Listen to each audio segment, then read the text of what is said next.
Pomaže Bog, moji lovci, moji drugari. Danas ćemo malo da se upoznamo sa lovom na divljeg vepra. Pošto sam ih priličan broj odstrelio i ulovio na razne načine, imao sam razne negodovština, da ne bi to odneo sa sobom na onaj svet, da ispričam po nešto, mada sam dosta toga i napisao o njima. Lov na divljeg vepra je po mome posle vuka najteži lov. Zašto? Vidite da kapitalnih veprova ima veoma malo.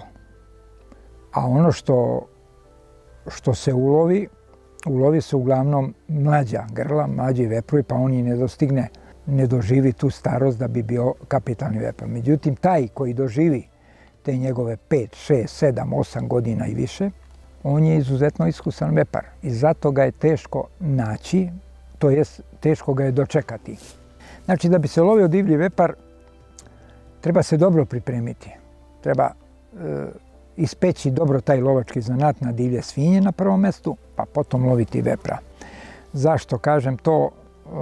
Nije svejedno streliti na zime, pa čak i krmaču ili vepra. Mnogo je velika razlika. Prvo, vepar se uglavnom kreće sam. Zna se kada prilazi svinjama u vreme parenja, u vreme bucanja u jeseni i zimi i posle toga sve do naredne sezone pravi vepar, to jest odrastao vepar, mužjak se kreće i živi sam. Dogodi se da budu i dva vepra zajedno neko vreme, ali to je u prvoj, to jest drugoj godini kada se odvoje od čopara, to su obično dva brata ili tri, ali uglavnom odrastao vepar stariji od 3 godine se kreće sam. Bude on nekad blizu čopora, blizu nekog drugog vepra, mlađeg, slabijeg, ali uglavnom je sam. Zašto je sam? Zato ne voli da mu dosađuju prvo druge divlje svinje, pogotovo prasad, nazimad i tako dalje. To je jedno, a drugo, on drži duboke planine, takozvane vrtače, skriva, traži mirno mesto, traži mir za sebe i veoma je oprezan. Kada prilazi hranilištu ili nekoj njivi ili parceli tamo gdje ga mi čekamo ili kaljužištu, on zna dobro da se čeka, zna da prođe i pored samog hranilišta da ne svrati na njemu, da ispita teren takozvano, pa da recimo prođe naveče u nekih 21 čas, 22, a da uopšte ne svrati, a da navrati u zoru tu, u povratku. Kada mi više nismo ni tu ili nismo budni ili smo već premoreni. Drugo, on po nekoliko puta obiđe neko hranilište, njivu, dok pronađe mesto, dok ispita da li je bezbedno, da li neće da oseti, normalno prvo na čoveka, ali na prvom mjestu nas lovca. I zato kada mi dođemo često puta u njivi i kažemo evo pogledamo tamo, dolazi vepar po tragu i po svemu. Mi ga sačekamo sutra, njega nema. Čekamo ga prek sutra, njega opet nema. I onda odustanemo. Naredna nekoliko dana tamo ne lovimo, ne idemo i kad dođemo on je bio ponovo. Zašto? Bio on i drugu i onu noć kad smo ga mi čekali, ali je došao u blizini, osjetio nas i nije ni izašao tu. Zato vodite računa kada idete u lov na divljeg vepra, posebno u otvorenom lovištu. Oblačite se onako kako priliči lovcu, znači u jednostavnu takozvanu lovačku uniformu, to jest odelo, narodno odelo, prigodno, toplo, ali ne u neko sveže isprano, moderno ili parfemima našpricano. Znači, odelo sa kojim se lovi divlji vepar mora da bude stalno to odelo i stalno da bude u prirodu i ne unosi se u kuću tamo i ne pere se stalno. To je broj 1. Broj 2 je, znači, dobra izolovana čeka je najsigurniji način lova na vepra. Sa hranilištem, normalno sa dobrim hranilištem, i tu se ne bi trebalo često pucaju druge svinje i tako gde se vepar lovi. Znači, treba podići u blizini nekog kaljužišta ili kaljužišta, ujedno da bude kombinacija kaljužišta i hranilišta, ili u nekom, pored neke rodne kruške divlje koju povremeno obiđu, ili pored neke dobre bukve, ili pored nekog šljivika gde ima šljiva ili džanarika, i znači konstantno imati prirodnu hranu, to jest izbacivati tamo neki kukuruz koji nije buđav, zastareo i tako dalje, i napraviti dobru izolovanu čeku. Veoma velika opreznost treba kad se lovi divlji vepar i kad se noću vam se posreći da vam dođe da ga sačekate, dođe, puca se normalno, veoma precizno, vepar je izuzetno snažan. Ako nema dobrog pogotka na ono mesto koje svaki lovac i dok polaže lovački ispit mora da nauči da je to. Ako hitac nije plasiran na tom mestu, vepar će vam zasigurno otići. Možda je ranjen, možda i promašen i tako. Što se tiče lova pogonskim, on može da naleti kad ga lovimo sa psima, goničima, može da naleti i u pogonu kada se pravi neka pogon, neka veća grupa lovaca, ali je to mnogo ređe i teže. Moguće da vam dođe u nekoj njivi zasejanu kukuruzom ili tako, teško se on viđa, ali je moguće. Ako lovac odredi pravilno mesto, dobro mesto, zna gde da ga sačeka, uporan je i tako. Znači, izuzetno veliku upornost treba u lovu na divljeg vepra. Odabrati dobro oružje, dobru municiju, prigodnu za to i biti jako, jako oprezan. Sada ću vam ispričati, svaki lovac ima neki poseban doživljaj u lovu. Ja imao sam ih mnogo, ali ću vam ispričati jedan doživljaj kako sam ulovio jednog divljeg vepra i šta mi se dogodilo. Bilo je to davno, gotovo pre 40 godina. Bio sam mlad lovac, ali već prilično iskusan.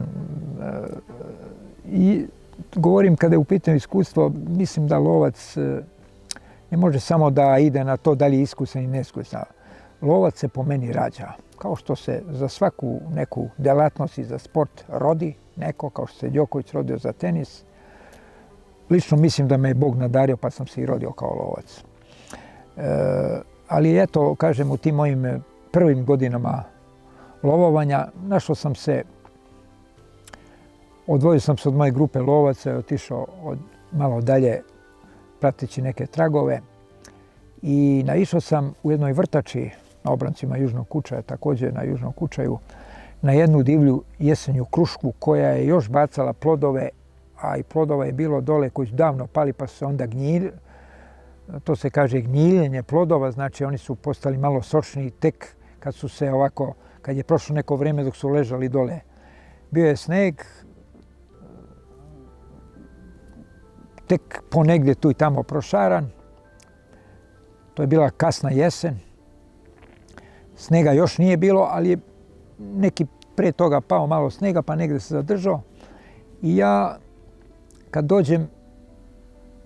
dođem u toj vrtači, to je jedna dolinica, vidim dva srneća grla, poplašio sam ih, bila ispod kruške. Ja priđem tamo, pogledam, kruške ima, sočni plode, oni su tu jeli, nisu oni slučajno tu došle. I ja kažem, ja obiđem tu krušku i pogledam tamo, minule noći dolazio vepar. Ja vidim trag i ja se malo sklonim u stranu i kažem, ma sačekat ću ja ovdje, može onda udari, a to je duboko u planinu, ne mora onda čekati ni noć, možda će veče, znaš i to. Ipak strast, ta lovačka je nadvladala i ja se tu postavim u zasedu i prošlo neko vrijeme, i stvarno vepar izađe. A duka jedna ovako prosječne jačine košava. Duga košava, sumaglica, hladno je. I zahvaljujući toj košavi vepar mene nije osjetio. Dođe ti on ispod kruške i počinje da uzima te. Ali malo mljacne neku krušku pa podigne glavu. I ja ispalim jedan metak. Bio je nekih možda 30 koraka daleko. U tom deliću on ne pada, već u tom deliću sekundi ja nisam imao vremena. U stvari, kad je vepar se približavao, sam čuo da je prevrnuo neki kamen.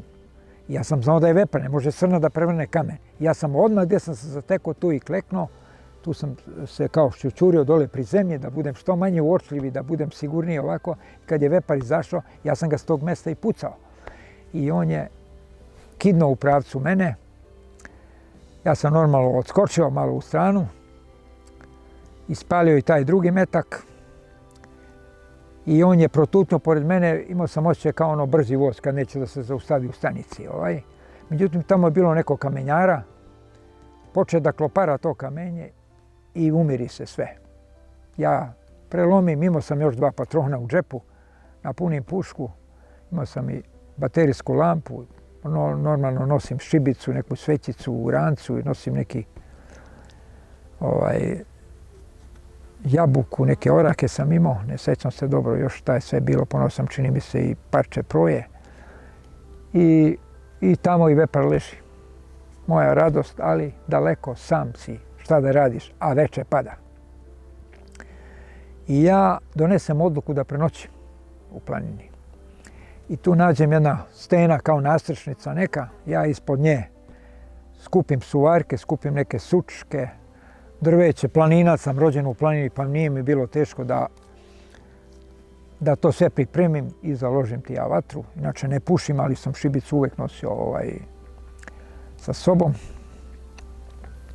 I šta uradim?